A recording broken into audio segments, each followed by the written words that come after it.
हाँ जी, good morning. Once again, welcome back. In this video, we are going to start with the next topic.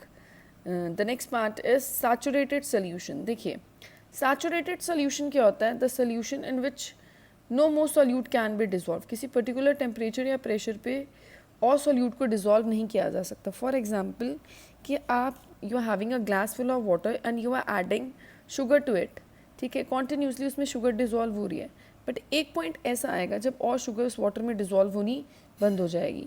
So that means जब उसमें और sugar dissolve होनी बंद हो गई, so that solution will be considered as saturated solution. Unsaturated solution क्या होगा? जिसमें अभी सेम टेम्परेचर प्रेशर कंडीशन पे more solute can be dissolve, अभी और सोल्यूट डिज़ोल्व हो सकता है. Next is effect of temperature and pressure. देखिए, अगर हमारे पास सॉलिड सोल्यूट है, सॉलिड या लिक्विड सोल्यूट है, तो क्या इफेक्ट पड़ेगा टेम्परेचर का? देखिए, जो हमारे सॉलिड और लिक्विड्स हैं दे आर नॉट कंप्रेसिबल, वो कंप्रेस नहीं हो सकते. ठीक है, तो इसी तरह हम क्या बोल सकते हैं कि जब सॉलिड को हम किसी सॉल्वेंट में डिज़ोल्व करते हैं तो इट एब्जॉर्ब्स एनर्जी. ठीक है, हीट जो है वो एब्जॉर्ब हो रही है. जब हीट एब्जॉर्ब होगी तो सॉल्युबिलिटी जो है वो इंक्रीज़ होगी. अगर हमारा कोई ऐसा प्रोसेस हो रहा है जिसमें हीट इवॉल्व हो रही है, बाहर निकल रही है, at that point of time जो सॉल्युबिलिटी है दैट वुड बी डिक्रीज्ड. ठीक है, अब सॉलिड्स और लिक्विड क्या है? दोनों इनकम्प्रेसिव. इस वजह से जो प्रेशर है उसका कोई भी इफेक्ट नहीं पड़ता solubility of a solid in a liquid. ठीक है जी. Next is Henry's law. The most important thing about this law is that this law is applicable only on the gases. ठीक है, ये लॉ क्या स्टेट करती है कि किसी भी गैस का जो पार्शियल प्रेशर है that is directly proportional to the solubility. Solubility over here is considered as mole fraction. That means ये लॉ कहते हैं कि जो प्रेशर ऑफ गैस है वो मोल फ्रैक्शन की क्या है? Directly proportional. अब देखिए, प्रोपोर्शनैलिटी का साइन हटेगा तो you will get the constant. This constant is Henry's constant. अब देखिए, प्रेशर और मोल फ्रैक्शन क्या है? Directly proportional. तो ग्राफ कैसा होगा? Straight line. When the two quantities are directly proportional the graph is straight line. Next is Raoult's law for volatile solute. यहाँ पे हमारे पास राउल्स की दो लॉज हैं. First is for volatile solute, second is for non volatile solute. Solvent हर केस में हमारा कैसा है? वॉलेटाइल. इस टाइम इस लॉ में the Raoult's law for volatile solute, हमारे दोनों के दोनों कंपोनेंट्स क्या हैं? वॉलेटाइल. सो दैट मीन्स दोनों के दोनों कंपोनेंट्स क्या करेंगे? वेपर्स प्रोड्यूस करेंगे which will exert a vapour pressure. So that means this law states that for a solution of volatile liquids, अगर हमारा वॉलेटाइल लिक्विड्स का सॉल्यूशन है तो पार्शियल प्रेशर किसी भी कंपोनेंट का डायरेक्टली प्रोपोर्शनल है उसकी मोल फ्रैक्शन के. तो proportionality sign you will get P1 is equals to P01 into X1. Same is the case for the second one. So हमारा टोटल प्रेशर क्या हो जाएगा इस केस में? That is P1 plus P2. तो P1 की वैल्यू क्या है? P0 into X1 plus P0 into X2.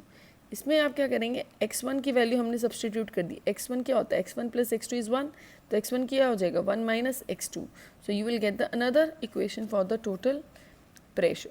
देखिए graph, as we know that कि देखिए अब यहाँ पे क्या है? फर्स्ट कंपोनेंट की जो मोल फ्रैक्शन है दैट इज मैक्सिमम, तो उसका पार्शियल प्रेशर क्या है? That is about to maximum. ठीक है, और जब इधर जाते जाते उसकी मोल फ्रैक्शन तो प्रेशर भी क्या हो गया? कम हो गया. यहाँ पे सेकंड कंपोनेंट की मोल फ्रैक्शन 1 है तो उसका पार्शियल प्रेशर है P02, हायर प्रेशर. इधर जाते जाते क्या हुआ? मोल फ्रैक्शन कम होगी तो प्रेशर भी क्या हो गया? कम. ये ऐसा ऊपर और नीचे किस लिए बने हुए हैं? ये इसलिए बने हुए हैं क्योंकि जो एक कंपोनेंट है उसकी कंसेंट्रेशन कम है. Let it be 1 is the solute. 1 solute की अमाउंट कम होगी तो इसका प्रेशर वेपर्स कम बनेंगे, तो उसका प्रेशर कंपैरेटिवली दूसरे कंपोनेंट की क्या होगा? कम. And this elevation tells about the total pressure, that is P1 plus P2. ठीक है जी. अब देखिए, अगर वेपर फेज में है तो वेपर फेज में जो हमारा प्रेशर है that is equals to Y1 into P2. This is mole fraction in vapour phase. Mole fraction in vapour phase का मतलब है vapour pressure of solute upon vapour pressure of the solution. It's not partial pressure, vapour pressure. ठीक है जी. Next is Raoult's law for non volatile.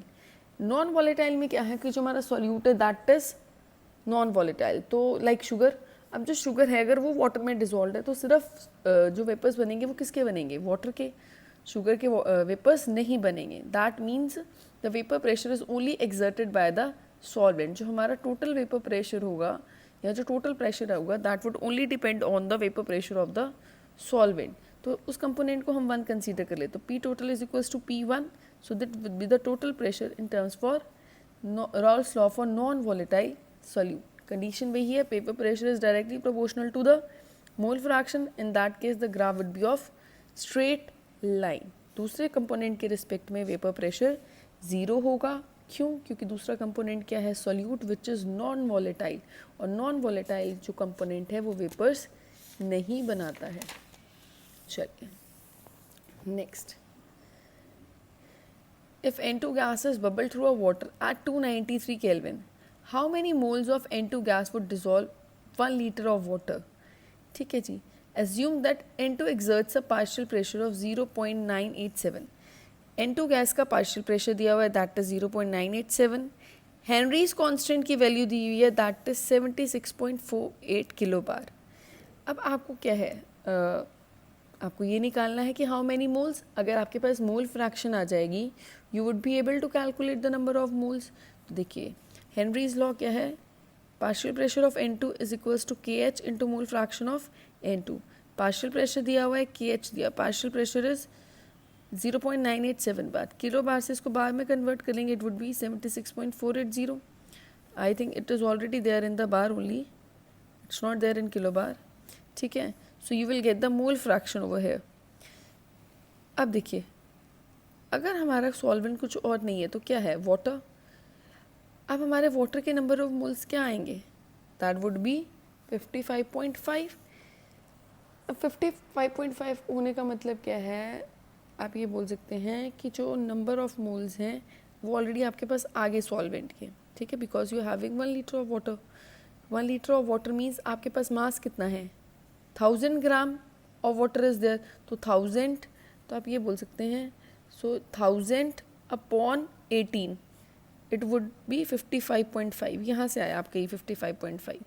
ठीक है जी। अब मोल fraction के लिए आपके पास नंबर ऑफ मोल्स चाहिए, आपको N2 के वाटर के आ गए, you would be able to calculate the number of moles of nitrogen. ठीक है जी, which would be 7.16 into 10⁻⁻⁴ mole. ठीक है जी, I hope this question is clear to you. Next is chloroform और CH2Cl2 मतलब डाइक्लोरोमीथेन का सोल्यूशन है, उन दोनों के वेपर प्रेशर है, पार्शियल प्रेशर है 200 and 450, ये इनके पार्शियल प्रेशर है, प्योर कंपोनेंट्स हैं। आपको वेपर प्रेशर कैलकुलेट करने हैं। जो आपका क्लोरोफॉर्म है उसका मास दिया हुआ है 25.5 और CH2Cl2 का भी दिया हुआ है दैट इज़ 40 ग्राम। तो दोनों के आपके गिवन मास हैं और मोलर मास आप लोग दोनों के गिवन मास हैं, दोनों के फॉर्मूलाज है, you would be able to calculate the molar masses. So would be calculating number of moles, given mass upon molar mass, दोनों की given mass upon molar mass करके नंबर ऑफ मोल्स निकालिए। Mole fraction, हम CH2Cl2 तो number of moles of CH2Cl2 0.47 upon total moles, दोनों के number of moles को add कर दिया, you will get the mole fraction of first component. Second के आप 1 में से माइनस करके निकाल सकते हैं।